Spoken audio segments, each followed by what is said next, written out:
एक सुनसान सड़क पर एक 60 साल का बुजुर्ग एक भारी गठरी के लिए शहर की तरफ जा रहा था। गठरी बहुत भारी था, इसलिए वह पैदल चलते चलते बहुत थक गया था। तभी उसने सड़क पर एक बाइक सवार को जाते हुए देखा। उस बुजुर्ग आदमी ने बाइक सवार को आवाज लगाई, अरे बेटा, 1 मिनट के लिए रुक जा। बाइक सवार बुजुर्ग आदमी की बात सुनकर रुक गया और अपनी बाइक रोककर उस बुजुर्ग आदमी से पूछा, क्या बात है बाबा? बुजुर्ग आदमी ने कहा, बेटा, मुझे जो पास में शहर है वहां पर जाना है। शहर में मेरा बेटा रहता है, मेरी गठरी बहुत भारी है, अब उसे लेकर चला नहीं जाता, मैं बहुत थक गया हूँ, तो शहर की तरफ ही जा रहा है। मेरी गठरी को अपनी बाइक पर रख ले, फिर मुझे पैदल चलने में आसानी हो जाएगी। बाइक सवार ने बुजुर्ग आदमी से कहा, बाबा, तुम तो पैदल चल रहे हो, मैं बाइक पर हूँ। शहर भी अभी यहाँ से लगभग 10 किलोमीटर दूर है। पता नहीं तुम कब तक शहर पहुँचोगे। मुझे शहर में बहुत ज़रूरी काम है, मैं आपका कब तक इंतज़ार करता रहूँगा। बाइक सवार ने यह कहकर बुजुर्ग आदमी को मना कर दिया।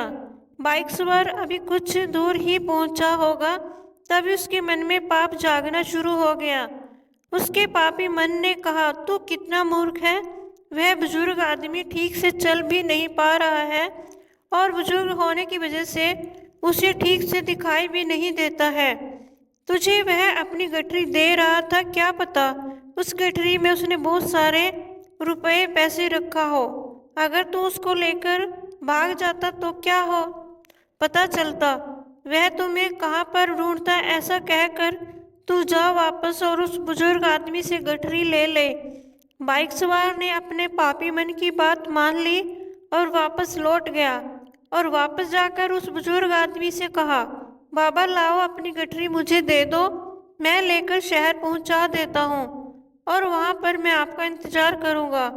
उस बुजुर्ग आदमी ने कहा, नहीं बेटा, अब तू तो चला जा यहाँ से, मुझे गठरी नहीं देनी है, मैं खुद लेकर आ जाऊंगा।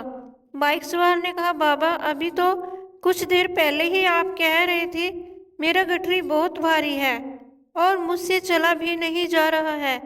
अब मैं जब आपकी गठरी को लेकर चलने के लिए तैयार हो गया हूँ तो आप मुझे गठरी नहीं दे रहे हैं। आपको लग रहा है मुझ पर भरोसा नहीं है। कौन आपको ऐसे समझाया है? बुजुर्ग आदमी ने मुस्कुराकर बोला, बेटा, मुझको उसी ने समझाया है जिसने तुमको यह समझाया कि वापस जाकर उस बुजुर्ग आदमी की गठरी ले लो। बेटा, तुम्हें नहीं पता जो तुम्हारे अंदर ईश्वर बैठा है वही ईश्वर मेरे अंदर भी बैठा है। तुम्हें उस ईश्वर ने कहा कि जाओ उस बुजुर्ग आदमी का गठरी लेकर भाग जा, और मुझे वही ईश्वर ने समझाया कि जो बाइक सवार वापस आए तो उसे गठरी दोबारा मत दो, नहीं तो वह भाग जाएगा। बेटा, तुमने अपने मन की आवाज़ सुनी और मैंने अपने मन की सुनी।